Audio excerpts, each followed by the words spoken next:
Hey guys, we're here with another match with Nivmagus Elemental, and we've won the die roll. So yeah, we'd like to play first. Cool. So this this hand has a Nivmagus Elemental, and as such is a keep. So no, we would not like to mulligan.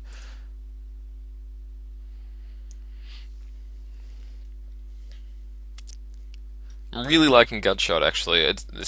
Whilst this deck might not be a real thing, our opponent's also gone to five, which is never bad for us. But yeah, so whilst this deck might be too much of a glass cannon in the end, which I'm not saying it is, but it's one of the possibilities. Despite that, I'm really liking Gutshot. So even in a Delver Shell, I know they used to play a couple of them when it was in standard. Maybe they should start doing that again. Um, well, this seems pretty good. So I can dismember his bird, or just eat the dismember. Anyway, I can cast everything except the Flamekin Harbinger in the hand. So that's five spells this turn. I could eat the bird and make a 9/10. Seems like a good way to go about it. Put him back a turn, as well as by killing his mana dork, as well as putting a disgustingly large clock on him. Obviously, we are going to be reducing our life total somewhat because we are using Phyrexian mana a whole heap, um, which is one of the fun parts of this deck, I think. Um, we'll be down to six all of our own accord. But he will also be down to 11 on turn 2. So,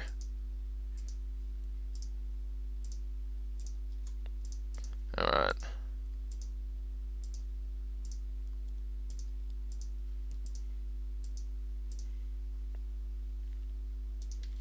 Got a smiley face in the chat box there.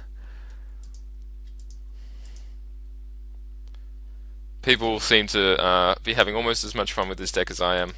And this is just turn 3 lethal, I think? Yeah. So,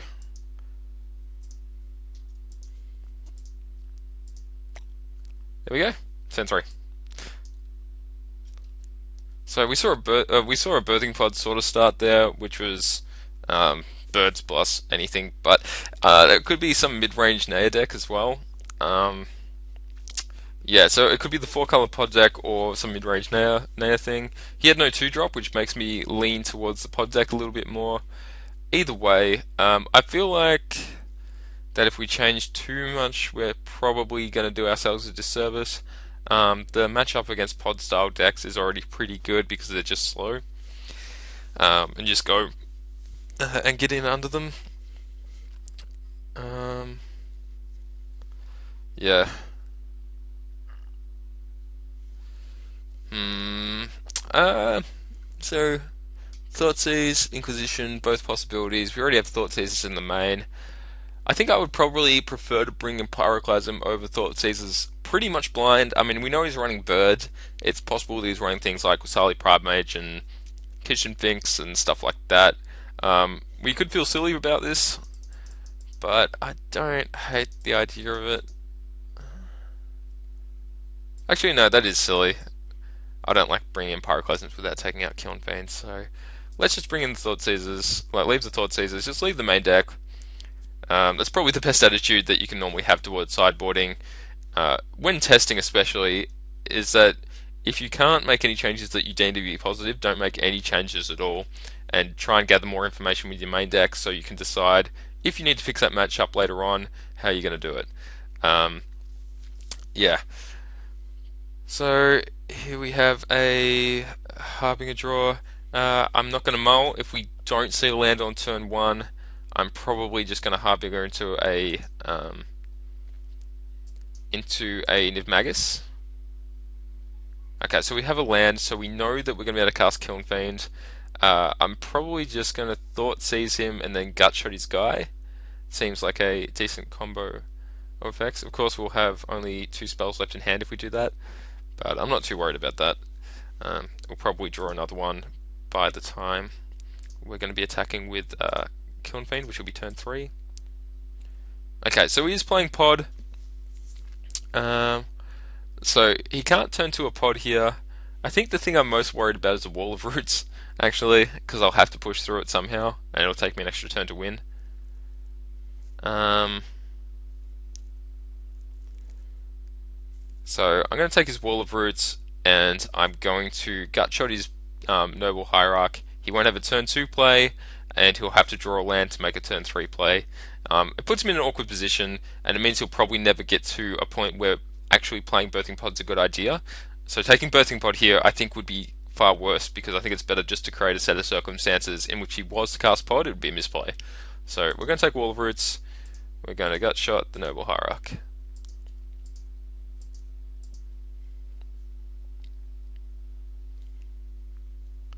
My opponent's saying in the chat that he's drawn a mana source. We can kill it, but I don't think it's really worth it.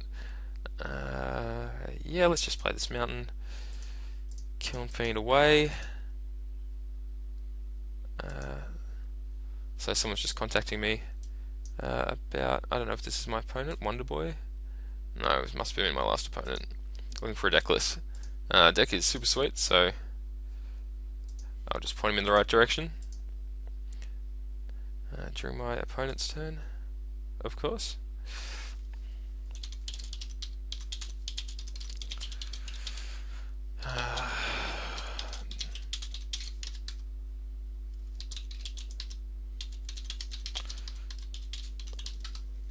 So yeah, I've had a lot of really positive responses on Magic Online from playing this deck. Actually, people seem to think that it's sick. I mean, I definitely agree. So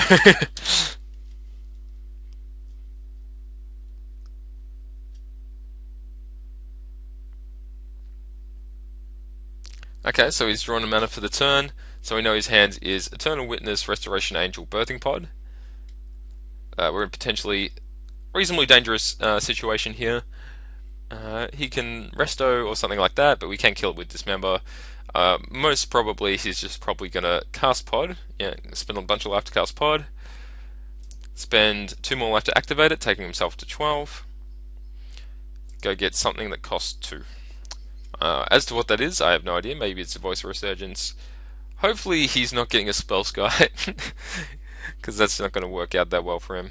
Okay, so he wants me to cast less spells in a turn. That's probably not a bad play, but I am going to dismember it. So first point of call is dismember your guy.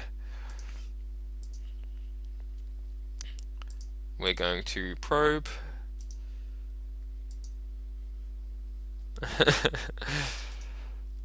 Yeah, our opponent's a little annoyed that this didn't go off quite the way he planned. Oh, okay, Assault Strobe, that's game. Cool. But hey, let's have the sweet rub-ins, how much damage you can do. That's 20 damage there, and let's Mutagenic Growth. So this is 30 damage turn.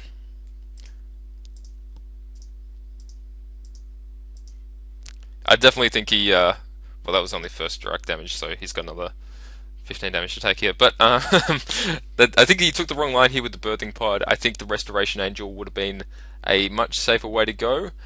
Or even if he decided that he wanted to cast Eternal Witness to get back a Noble Hierarch and cast that, and giving himself another blocker, might have been a good idea. If he had 2 blockers, he would have got through there. But really, without the information of what's in my hand, there was no line that's strictly correct. I do think that casting Birthing Pod was wrong, though. A lot of people who play Birthing Pod tend to cast a little bit more than they should, which is to say that it is the right choice about 98% of the time, but the 2% does matter. Much in the way that if you're playing Pack Rat in Standard, you almost always want to make a Pack Rat, but not 100% of the time. So learning when those times are is important. So anyway, we'll go on to another match because these have been pretty short so far.